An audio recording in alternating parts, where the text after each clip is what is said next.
अल्हम्दुलिल्लाह अहमदुहु व हुवल महमूद अबदन अबदा।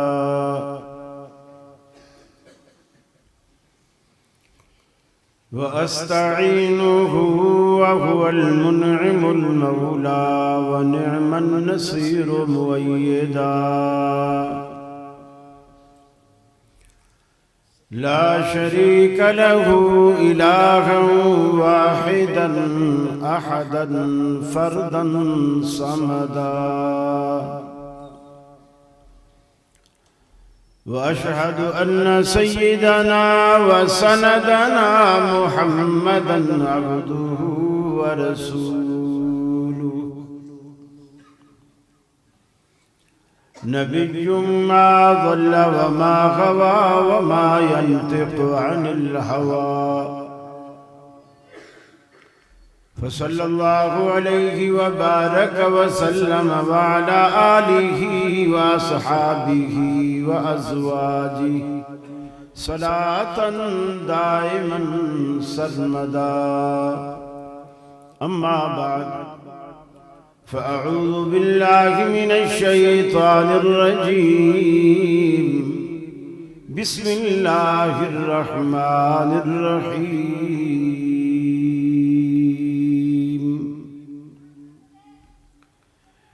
इन्नल्लज़ीना यग़ुद्दूना अस्वातहुम इंद रसूलिल्लाह उलाइकल्लज़ीना इम्तहनल्लाहु क़ुलूबहुम लित्तक़वा लहुम मग़फ़िरतुन व अज्रुन अज़ीम।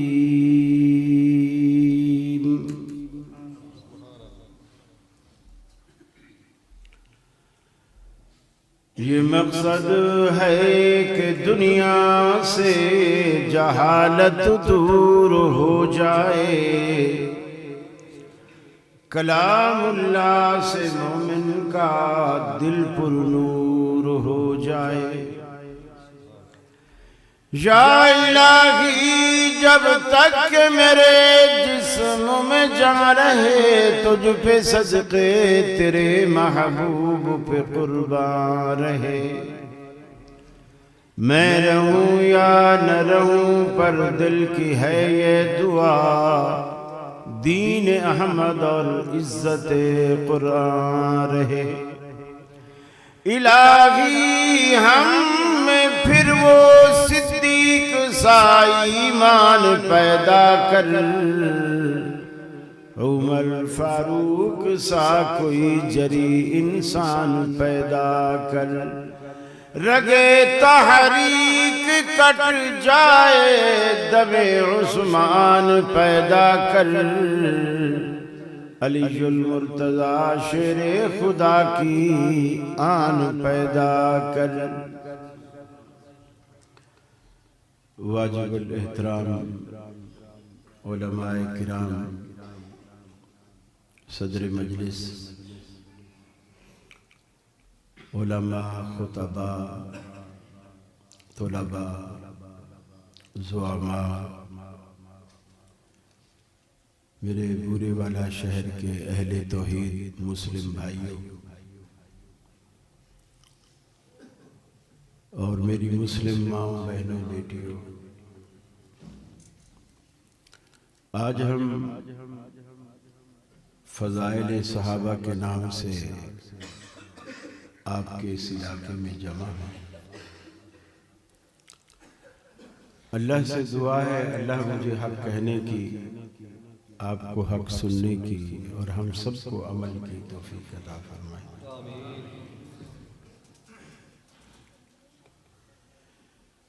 किसी भी शागिर्द का अंदाज़ा लगाना हो कि ये कितना कामयाब है, कितना बड़ा है, कितना इल्म वाला है, कितना हिल्म वाला है, कितना तक़वे वाला है, अमूमन लोग उसके उस्ताद से अंदाज़ा लगाते हैं। और तोलबा बड़े फख्र के साथ जो बड़े मारूफ असातिज़ा होते हैं उनसे अपनी निस्बत जोड़ते हैं, फख्र से बताते हैं, फख्र से लिखते हैं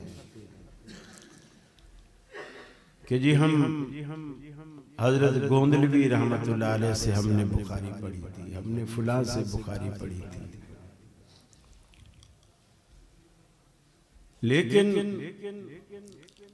उन लोगों की अजमत का भी तो कुछ अंदाजा कीजिए ना, जिन्होंने कुरान भी रसूलुल्लाह से पढ़ा और हदीस भी रसूलुल्लाह से पढ़ी सल्लल्लाहु अलैहि वसल्लम। फिर जिनका उस्ताद इस कदर आला हो कि उस जैसा दुनिया में कोई दूसरा उस्ताद ही ना हो, तो उसके शागिर्दों की लियाकत का, सलाहियत का, दियानत का, अमानत का क्या आलम है। लोग बड़ी आसानी से कह देते हैं सहाबाए किराम के बारे में, जुबान दराजियां भी करते हैं, मुंह खोलते हैं, लेकिन वो इस हकीकत को भूल जाते हैं कि हम किन के बारे में ऐसा कहते हैं। फिर जिन लोगों की अजमत, उनकी गवाही अल्लाह अर्श मुअल्ला से देता हो, उनके दामन में कोई दाग या धब्बा नहीं हो सकता कभी। अल्लाह ताला ने कुफार मक्का को जब तौहीद की और दीन की, इस्लाम की दावत देने के लिए रसूल अकरम सल्लल्लाहु अलैहि वसल्लम से कहा, तो साथ में ये भी कहा कि इन्हें कहो कि आमिनू कमा आमनन नास, तुम ऐसा ईमान लाओ जैसे ये मुट्ठी भर गरीब लोग सहाबाए किराम ये ईमान लाए, ऐसा ईमान लाए। गोया अल्लाह को सहाबाए किराम का ईमान इतना पसंद आया कि उसे एक पैमाना, मेयार और मिसाल बनाकर दुनिया के सामने पेश किया कि अगर अपने ईमान को अल्लाह की नजर में महबूब देखना चाहते हो, पसंद देखना चाहते हो, तो फिर ऐसा ईमान लाओ जैसे सहाबा लाए। सहाबा के ईमान में खूबी क्या, अल्लाह को क्यों इतना पसंद था, क्या खूबी थी? सबसे बड़ी खूबी सहाबा किराम के ईमान में ये थी, जो कुछ अल्लाह के रसूल सल्लल्लाहु अलैहि वसल्लम से सुनते थे सिर्फ उसी को दीन मानते, जो आपको करता देखते थे सिर्फ उसी को दीन मानते, या जो आपके सामने वो सहाबा खुद करते और नबी मुकर्रम सल्लल्लाहु अलैहि वसल्लम की खामोशी को देखते उसी को दीन समझते और फिर उसी को काफी समझते। उसके बाद ना ज्यादा की तमन्ना करते और न कभी कमी की ख्वाहिश करते, उसी को काफी समझकर उसी पे अमल करते। बल्कि अल्लाह के रसूल सल्लल्लाहु अलैहि वसल्लम मस्जिद में तशरीफ फरमा थे, सहाबी आए, बिल्कुल इसी तरह का मसला पूछा जो अहले हदीसों को बहुत पसंद होता है। वो मसला ये, उसने पूछा या रसूलल्लाह सल्लल्लाहु अलैहि वसल्लम, मेरे ऊपर इस्लाम लाने के बाद क्या चीज फर्ज है?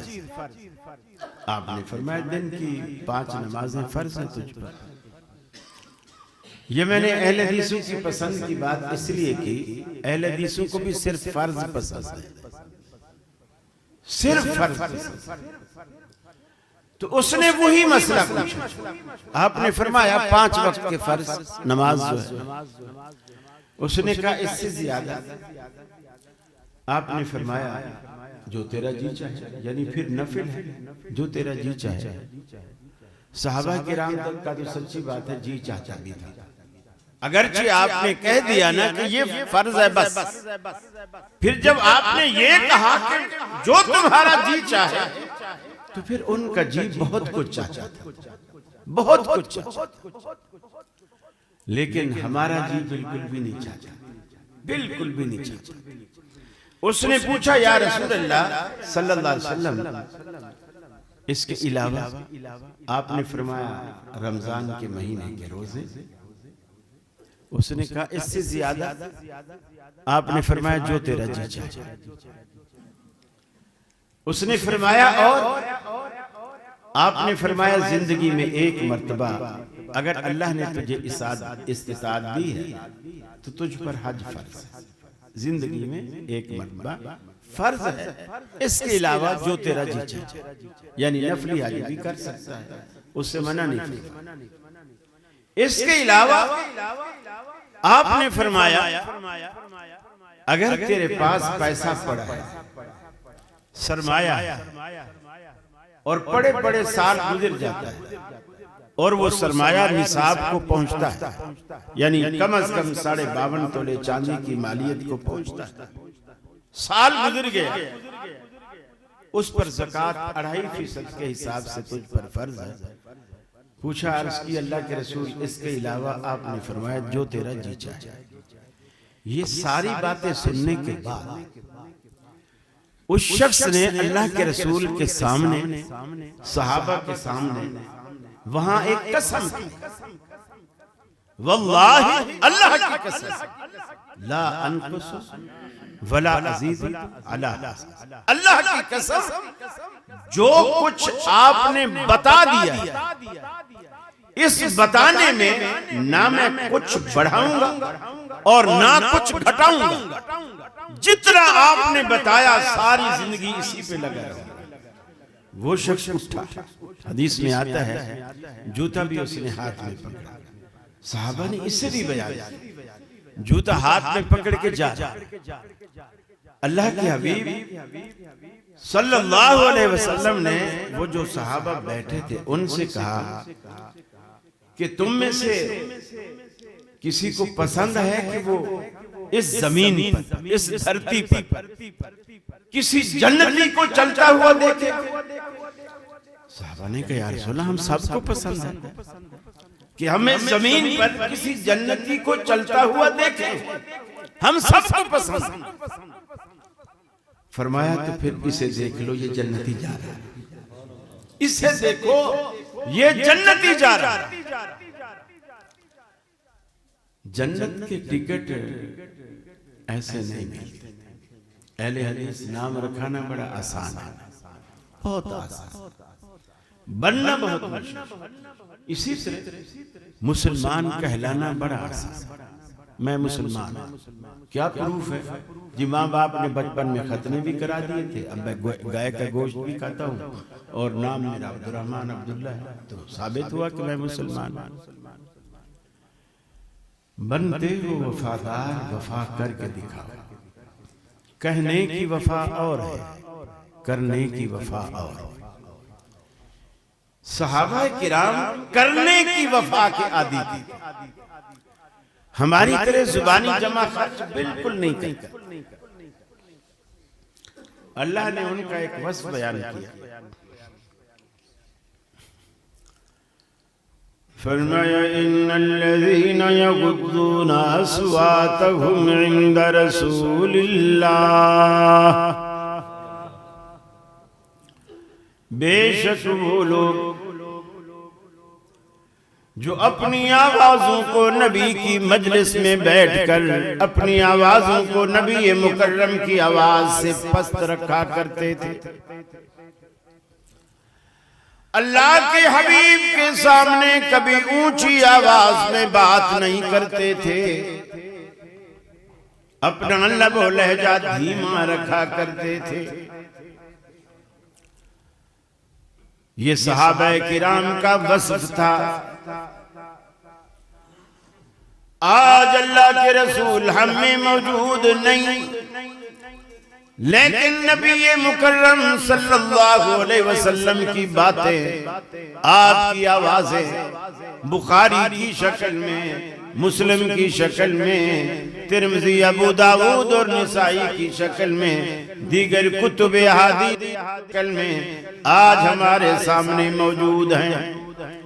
इस आयत का तकाजा ये है, जब भी मोहम्मद अरबी सल्लल्लाहु अलैहि वसल्लम की बात आए, अपनी बात को नीचे कर लो, बिरादरी की बात को नीचे कर लो, मसलक की बात को नीचे कर लो, आमना के लाल की बात को ऊंचा कर दो।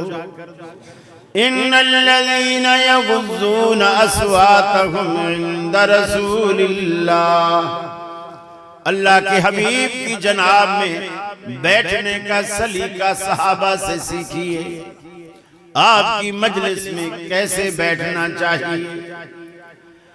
आपकी आवाज से किसी सहाबी की आवाज, हत्ता के रसूल अकरम सल्लल्लाहु अलैहि वसल्लम ने कभी कोई जुमला इरशाद फरमाया, हत्ता के हदीस में आता है आप खुतबा इरशाद फरमा रहे हैं, लोग मस्जिद में ऐसे बैठे हैं जैसे आप बैठे हैं, कुछ लोग खड़े हैं, खड़े हुए लोगों से आपने फरमाया बैठ जाओ। अब्दुल्ला बिन मसूद रज़ी अल्लाह ताला अन्हु मस्जिद के दरवाजे में दाखिल हो रहे हैं, एक कदम अंदर है, एक कदम बाहर है।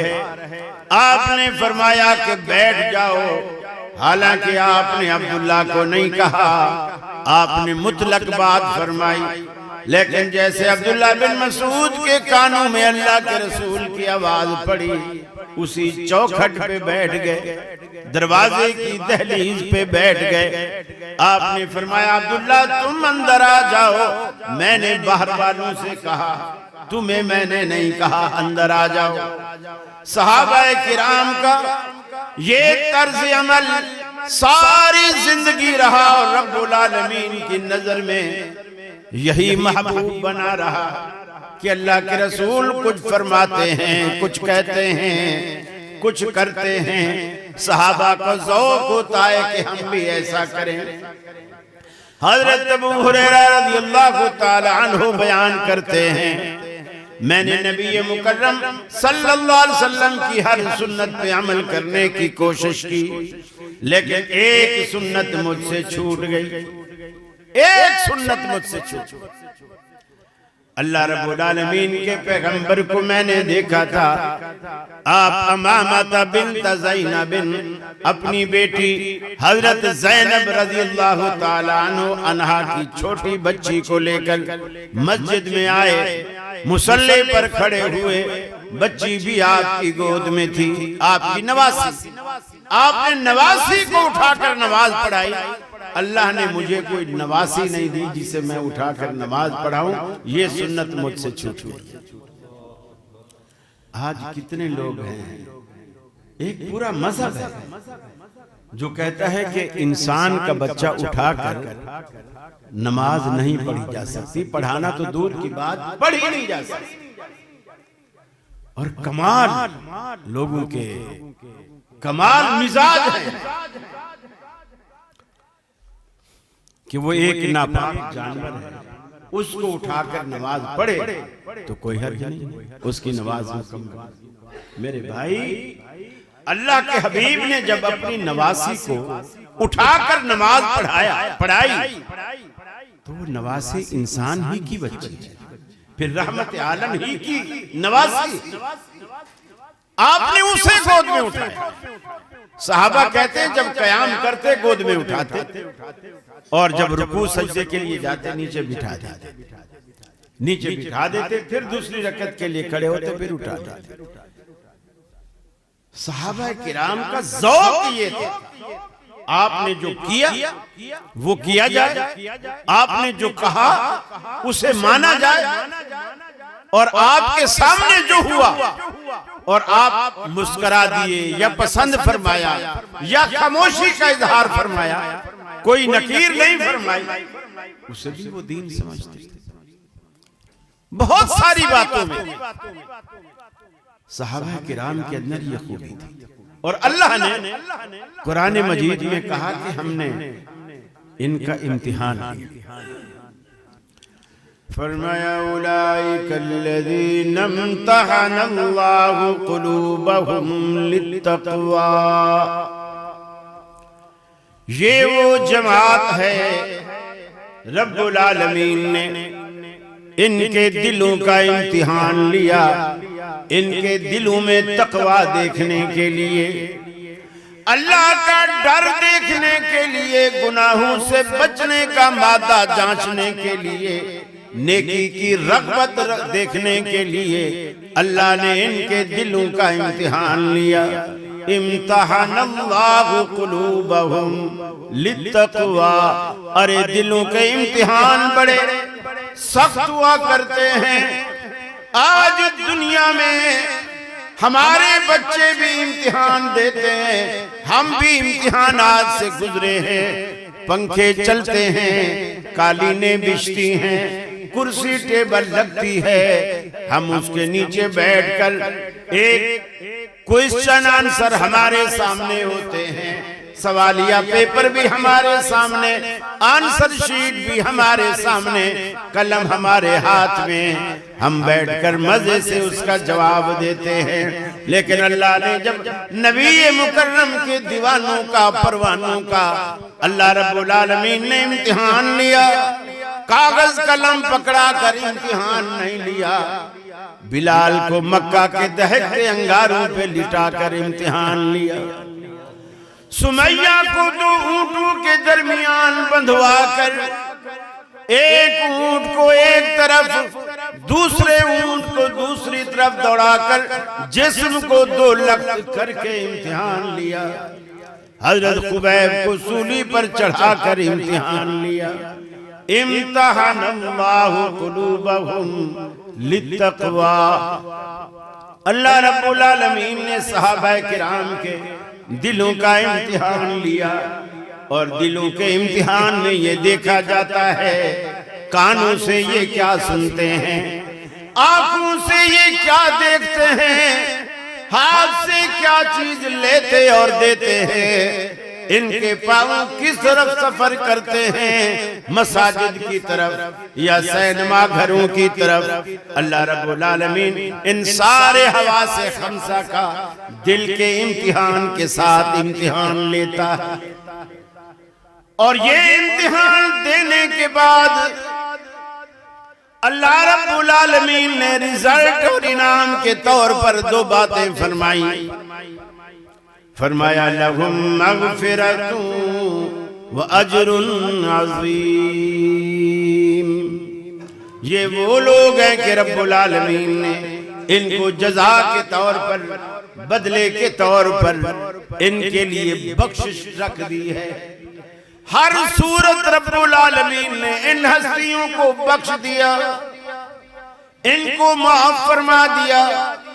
अगर तेरी गलीज़ जुबानें उन्हें माफ करे या न करे, तेरी गलीज़ जुबानों की उन हस्तियों को जरूरत नहीं।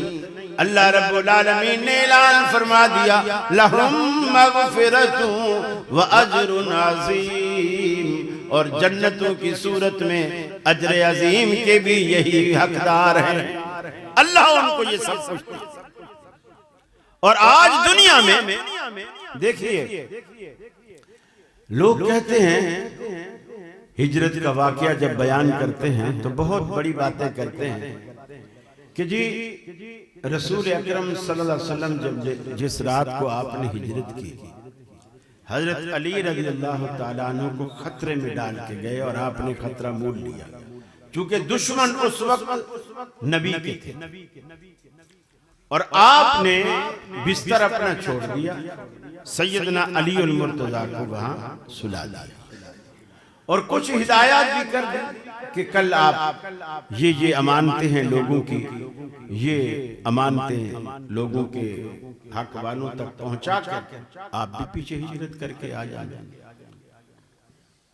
तो इस बात को लेकर मैं इसका रद्द नहीं करता, इनकार भी नहीं करता, लोग कहते हैं जी कितनी बड़ी फजीलत है कि अली नबी के बिस्तर पर सोया, लेकिन कितनी रातें सोया, कितनी रातें सोया, एक रात सोया, वो तो फजीलत वाला हो गया। और सैयदा आयशा जो नबी के बिस्तर पर जिंदगी भर सोई, उसकी कोई फजीलत, उसकी कोई फजीलत नहीं। मैं सैयद सिब्तैन शाह साहब नकवी आपके सरगुदा के, हमारी जमात के बहुत बड़े बुजुर्ग भी हैं, आलिम भी हैं, खतीब भी हैं, मुदर्रिस भी हैं, एक इदारे के मुहतमिम भी हैं, अल्लाह उन्हें जज़ाए खैर दे। ये सिब्तैन शाह नकवी, ये नाम भी शीयों वाला है और आखिर में भी नकवी है। ये खुद अपना एक वाकया बयान करते हैं कि मैं अहले हदीस क्यों।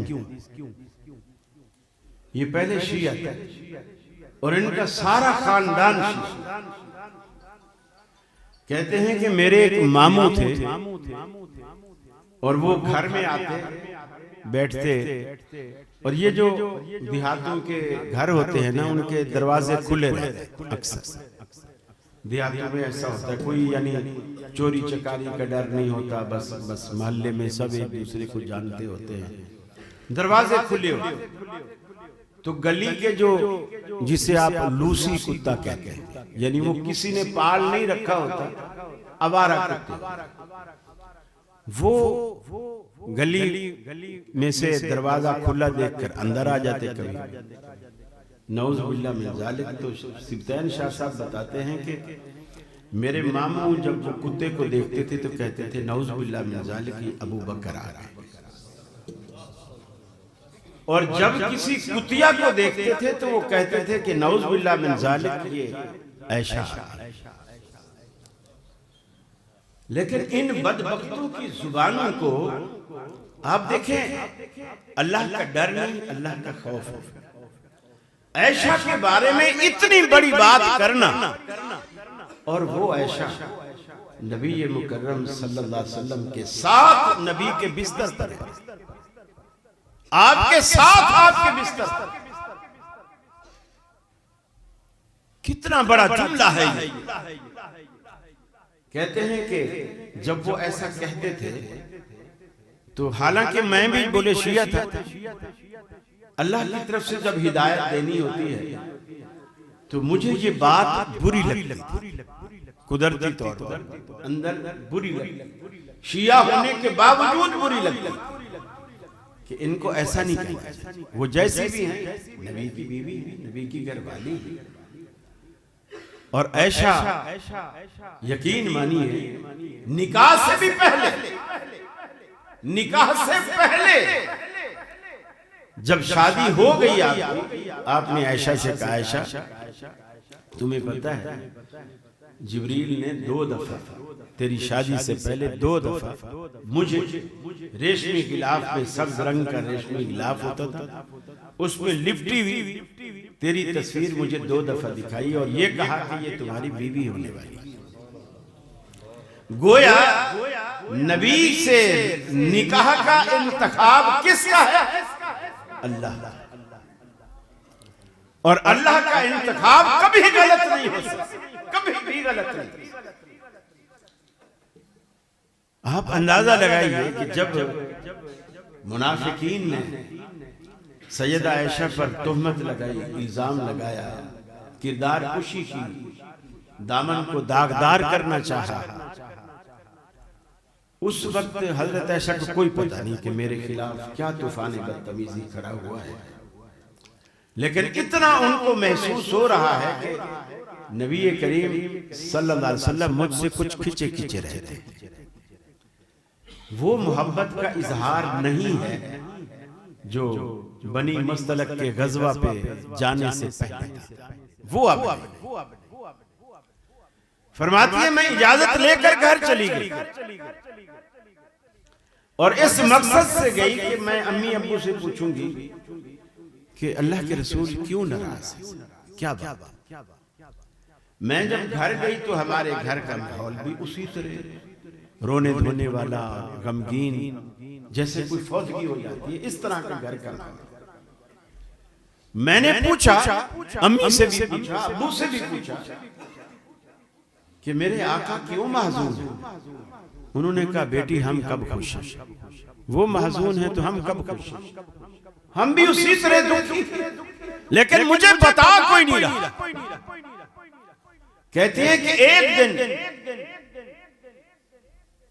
उम्मे मिस्ता के साथ में बाहर हवाए इंसानी के लिए गई और वापसी पे उनका पाँव फिसला तो उनके बेटा मिस्ता था, उसको बद्दुआ देने लगी कि मिस्ता बर्बाद हो जाए, हलाक हो जाए, ऐसा हो जाए। मैंने क्या, क्यों उसको कोसती हो, वो अच्छा शरीफ बच्चा है, क्यों उसको कोसती हो?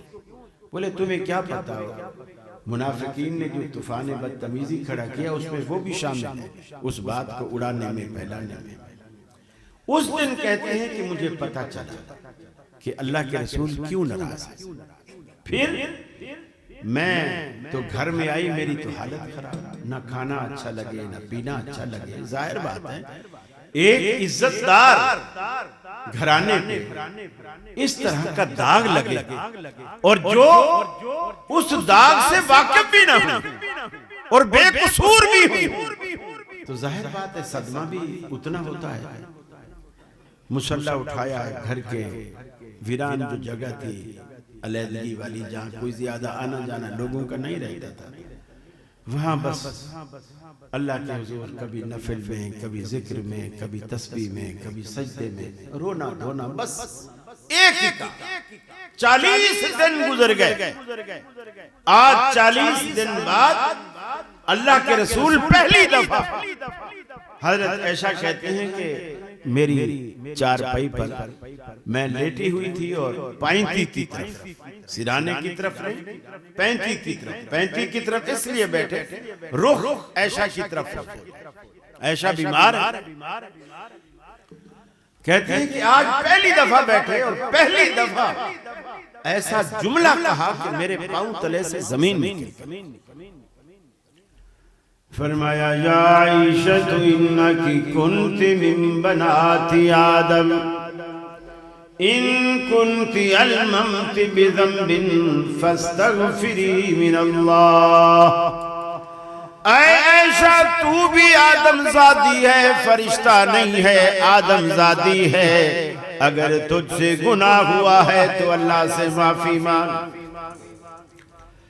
आप फरमाती हैं मैंने कहा अल्लाह के रसूल मैं कुछ नहीं कहूंगी, वही कहूंगी जो यूसुफ अलैहिस्सलातु वस्सलाम के अब्बा ने कहा था, इन्नमा अश्कू बसी व हुज़्नी इलल्लाह।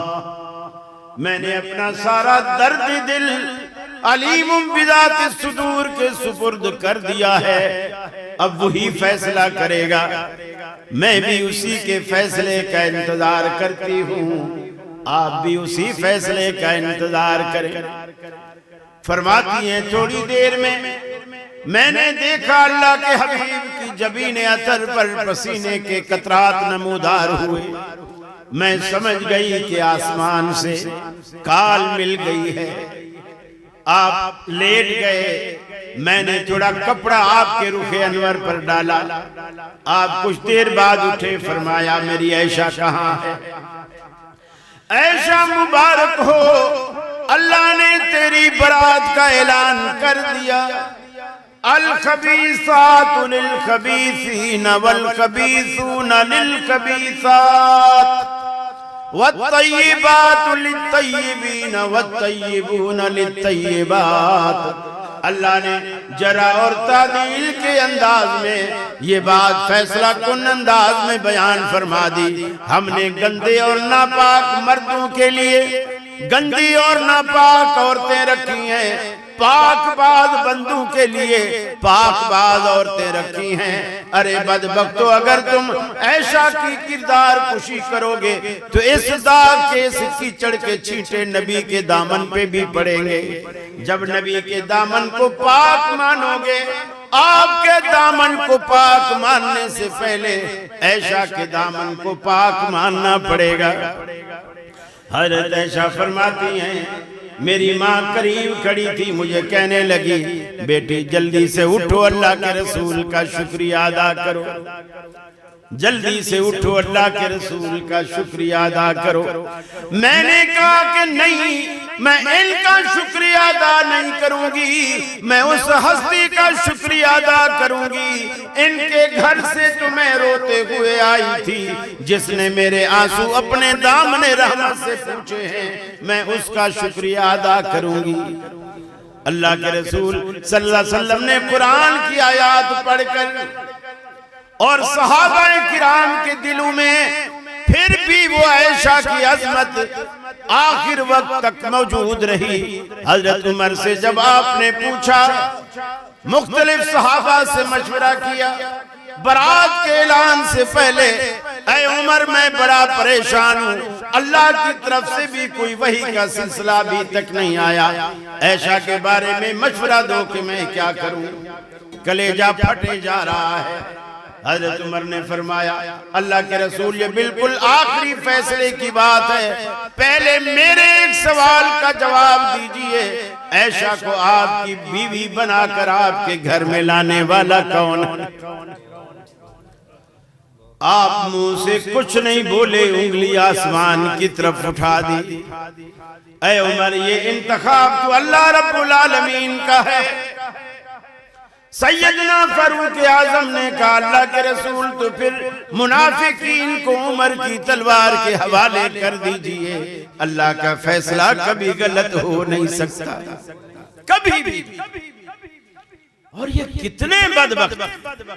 फिर देखिए अल्लाह के रसूल से पूछा गया, अल्लाह के रसूल आपको लोगों में सबसे ज्यादा पसंद कौन? आपने फौरन बरजस्ता फरमाया आयशा। लोगों ने कहा या रसूलल्लाह हमारी मुराद औरतें नहीं थी, मर्दों में से कौन पसंद? फिर भी आपने किसी का नाम नहीं लिया, आयशा की तरफ निस्बत जोड़ के फरमाया अगर मर्दों की बात करते हो तो फिर आयशा का बाप, फिर आयशा का बाप। आयशा से मोहब्बत इतनी थी, आपने फरमाया जिस तरह दुनिया में अरब के यहाँ एक खाना बनता था उसे वो सरीद कहते थे, गोश्त का शोरबा होता और शोरबे में रोटी भिगो दी जाती, ये बेहतरीन डिश होती थी अरब की, इसे सरीद कहते हैं। और तमाम खानों पर जो यानी जैसे शादी ब्याह में आप लोग खिलाते हैं तो कोई मालदार आदमी एक अच्छी तकड़ी दावत करता तो उसमें ये डिश जरूर होती और ये खाने का सरदार मानी जाती। जैसे आपके यहाँ मछली है, टिक्के हैं, बर्गर है, ये बारबेक्यू आइटम है, आप इनको तरजीह देते हैं, वो इसको तरजीह देते।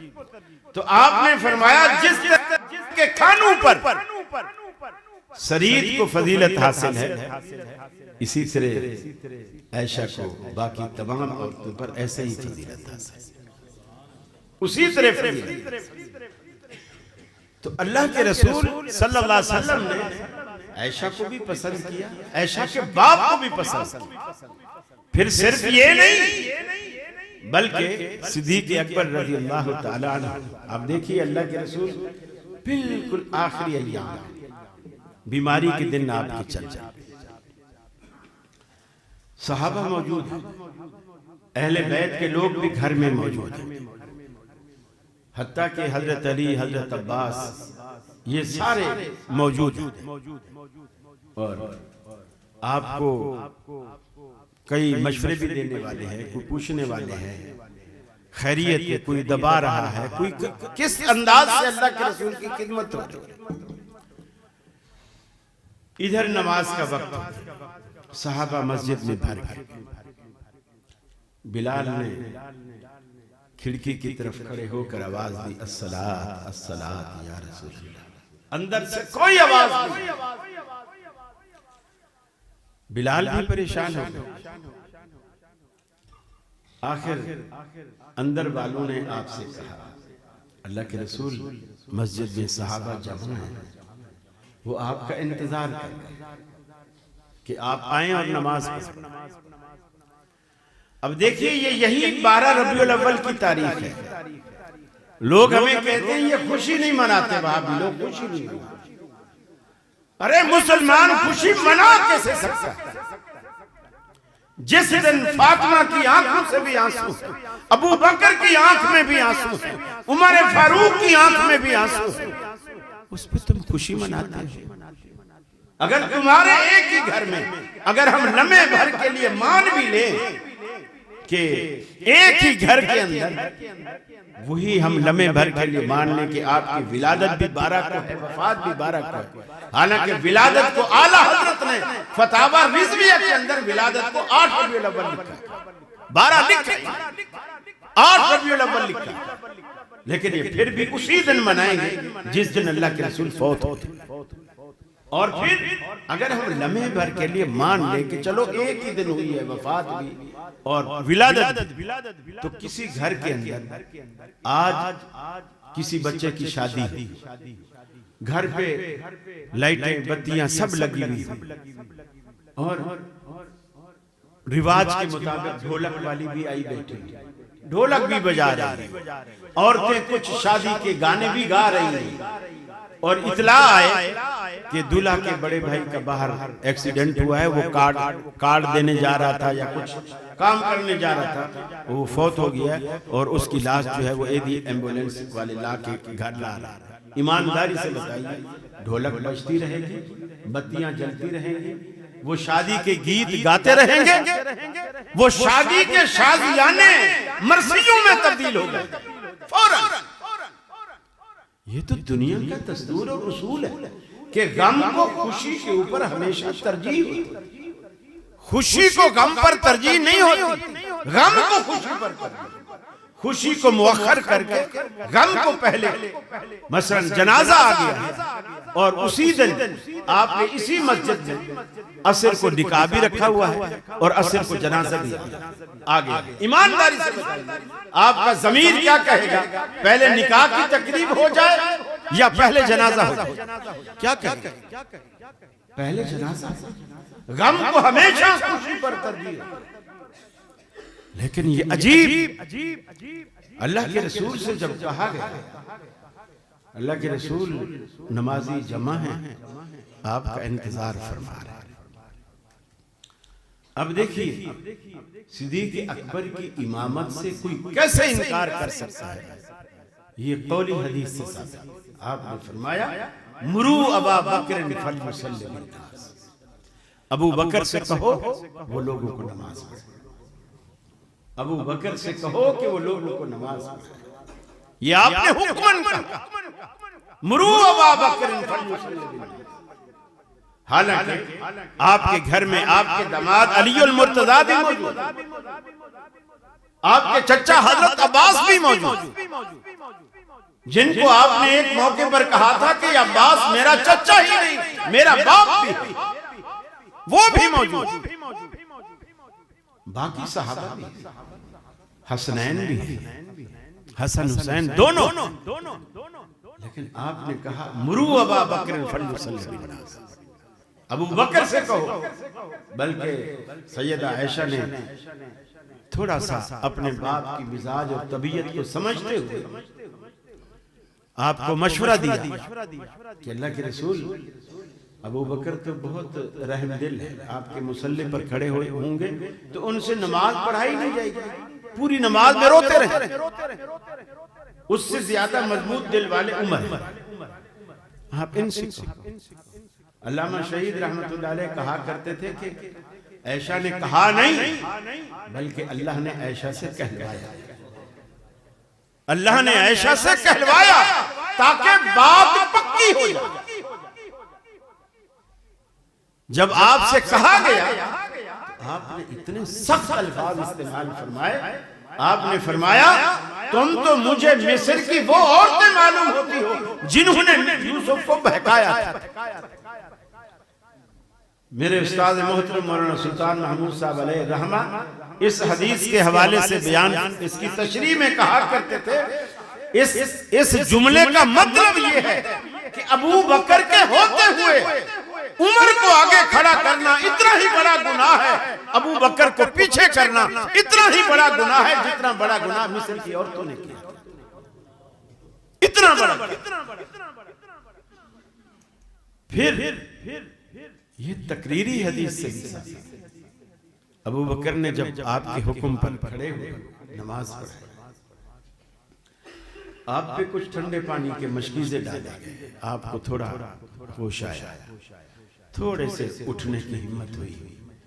अली और हजरत अब्बास से कहा कि मेरे कंधों को पकड़ो, सहारा दो और मुझे ले चलो। साहबा ने उठाया, आपको सहारा दिया।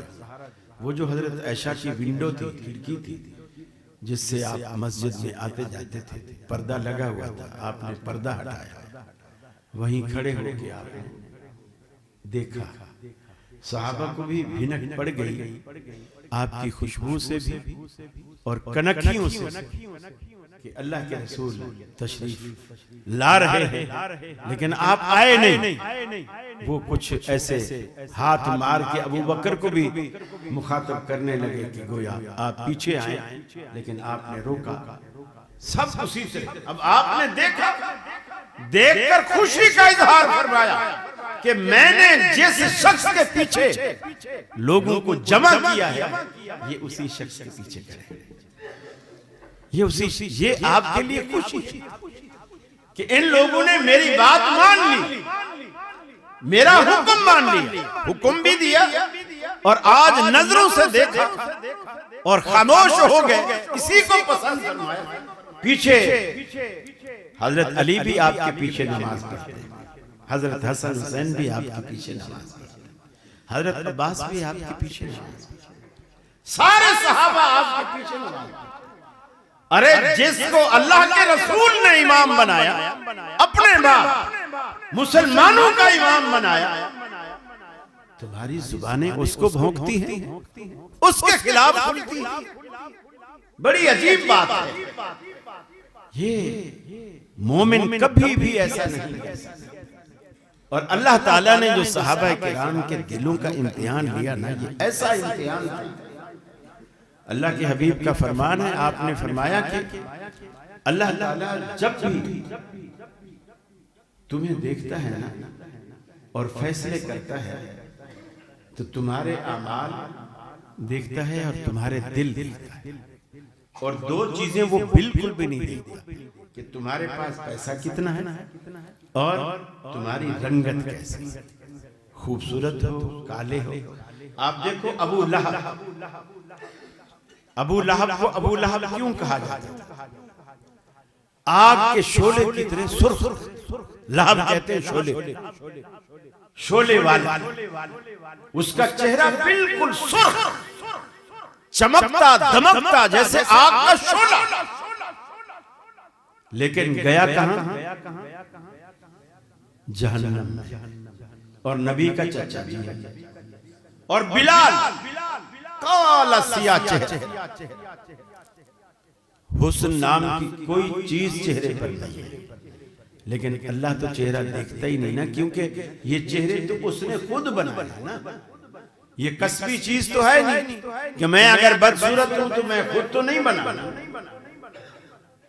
अल्लाह इसके नंबर नहीं देता, नाक छोटी है, बड़ी है, मोटी है, पतली है, रंग गोरा है, काला है, इसके नंबर मिलते ही नहीं। आप जब मेराज से वापस आए, उसी काले रंग वाले बिलाल से आपने कहा, बिलाल ये तो बताओ तुम अमल क्या करते हो कि मैं जब जन्नत की सैर करने लगा, पहले तो मैंने तेरी आहट सुनी कदमों की, फिर जब मैंने पलट के देखा तो तू मेरे आगे आगे चल रहा है जन्नत में, क्या अमल करता? उसने कहा, अल्लाह के रसूल और तो कोई खास नहीं, आपसे सीखा है। जब भी वुजू करता हूँ, वुजू के बाद 2 रकत नमाज तहियतुल वुजू के मैं जरूर पढ़ लेता हूँ। आपने फरमाया, बिलाल यही तेरी वो चीज है जिसने अल्लाह की नजर में तुम्हें इतना ऊंचा कर दिया। वो रंग का काला, लेकिन जन्नतों में चल रहा है, और चच्चा भी नहीं है, रिश्ता भी नहीं, और एक चच्चा रंग का गोरा, लेकिन दोज़ख में पड़ा। लोग उसके हवाले देकर बताते हैं मियाँ ये मिलाद नहीं मनाते। उसने अल्लाह के रसूल की पैदाइश का सुनकर सौबिया लौंडी को आजाद किया था।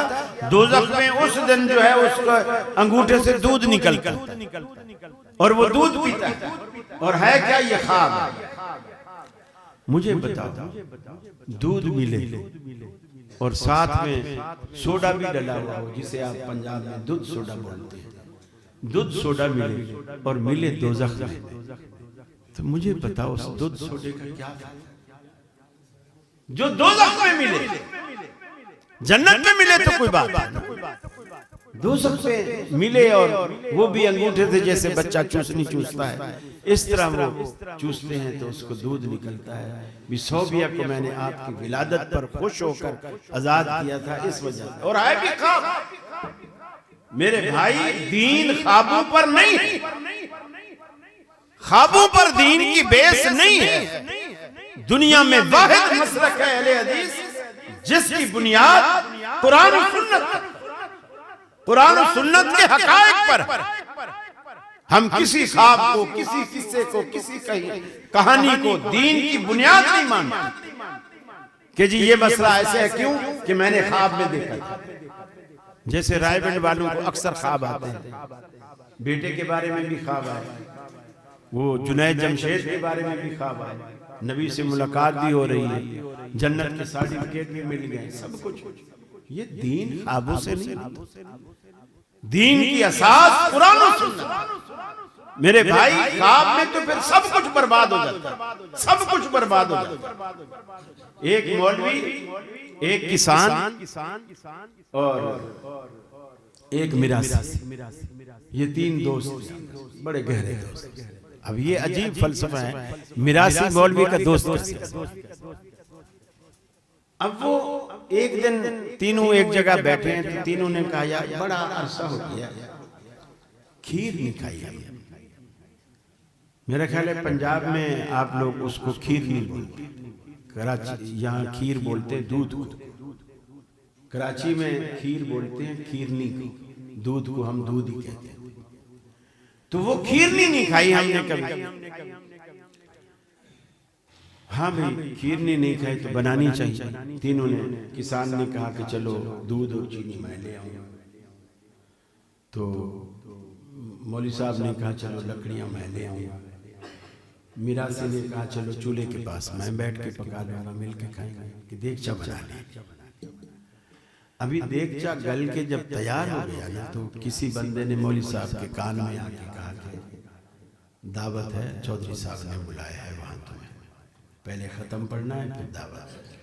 अब मौलवी साहब समझने लगे कि अगर मैं दावत में ना गया तो चौधरी नाराज हो जाएगा, फिर आइंदा मुझे बुलाएंगे ही नहीं, तो फिर तो हमेशा के लिए पत्ता साफ हो जाएगा। तो क्या करें? अब ये भी मसला है कि खीर भी इधर बन गई, उधर दावत भी आ गया। खैर जहन में एक बात आ गई मौलवी साहब ने कहा कि यार ऐसा करते हैं, खीर जो खाने का मजा है वो ठंडी खीर का मजा है, गरम खीर का बिल्कुल मजा नहीं है। हम ऐसा करते हैं खीर को ना चूल्हे से उतार के ऊपर कपड़ा बांध के बाहर, ठंडी सर्दी की रातें थी, फ्रिज वगैरह होते नहीं थे, बाहर रख लेते हैं और सुबह उठेंगे, जो बंदा अच्छा ख्वाब देखेगा सारी खीर वही खाएगा। अब लोग परेशान। अब उन्होंने कहा, कुछ किसान ने कहा अच्छा यार ठीक है, आप नेक आदमी हो, अच्छे ख्वाब तो आप ही देखोगे, हमें कहाँ अच्छे ख्वाब आते। खैर अब मौलवी साहब दावत खा के आए, वो तो पूरा रज के और सैर हो के आए थे, लेटे चार पे आंख लग गई फौरन। किसान भी आधी रात तक थोड़ा करवटें बदलता रहा, नींद नहीं आ रही। मिरासी को तो बिल्कुल ही नींद नहीं आई, क्योंकि ढोल बजाने पे इतना जोर भी नहीं लगता ना कि मेहनत की हो, सारी रात उसको नींद नहीं आई। आखिर जब देखा कि ये सारे पक्की नींद से सो गए तो सुबह खैर करवटें बदलता रहा। जब सुबह हुई तो मौलवी साहब ने कहा कि हाँ भाई आओ ख्वाब सुनो। मिरासी ने कहा यार आप नेक लोग हो, पहले आप सुनाओ। तो मौलवी साहब ने सुनाया, दो फरिश्ते नूरानी चेहरे वाले, क्या खूबसूरत शक्लें उनकी, और ऐसा सब्ज रंग का लिबास पहने हुए मेरे पास आए। एक ने दाएं कंधे से पकड़ा, एक ने बाएं से पकड़ा। पहले बैतुल्ला ले गए, तवाफ कराया, फिर मस्जिद नबी ले गए, वहाँ रोज़ा रसूल की ज़ियारत करवाई, फिर जन्नत में ले गए और वहाँ जाके छोड़ दिया। अच्छा सुभान अल्लाह, बहुत अच्छा कहा। किसान तू सुना? उसने कहा जी वही दो फरिश्ते मेरे पास है, मुझे बैतुल्ला का तवाफ कराया। अब मैं चूंकि इतना नेक तो नहीं था, जन्नत तक तो नहीं पहुंचा, मुझे रोज़ा रसूल में जाके छोड़ दिया। मैं वहीं बैठा दरूद पाक पढ़ता। मिरासी तू बता तेरा क्या ख्वाब है? वो ख्वाब सुनाने से पहले रोने लगा। अब रो रहा कह रहे ख्वाब सुना, रोने की क्या बात? उसने कहा क्या बताओ, आप तो थे नेक आदमी, नूरानी शक्ल वाले चेहरे, मैं था गुनाहगार। मेरे पास दो फरिश्ते आए, काली काली शक्ल, ये बड़े दांत, हाथों में छुरे, और मुझे आके कहने लगे ये खीर खा वरना तेरा पेट फाड़, वरना तेरा पेट फाड़। बोले फिर बोले मैंने कहा भाई ये हम तीन भाइयों का इकट्ठे मिलजुल के खर्चा हुआ है, तीनों का मुश्तरका है, मैं सारे। बोले खा वरना तेरा पेट फाड़े। तो मौलवी ने कहा, किसान ने कहा कमबख्त, तो फिर तूने हमें क्यों नहीं उठाया? बोले मैंने देखा एक जन्नत में बैठा था, एक मदीने में बैठा था, यहाँ तो दोनों की चारपाइयां खाली थी, मुझ पे मुसीबत आई हुई थी, मैंने सारा खाना पड़ा। तो मेरे भाई ख्वाबों पे दीन नहीं चलता, ख्वाबों पे रहोगे तो बहुत नुकसान उठाओ, बहुत नुकसान उठाओ।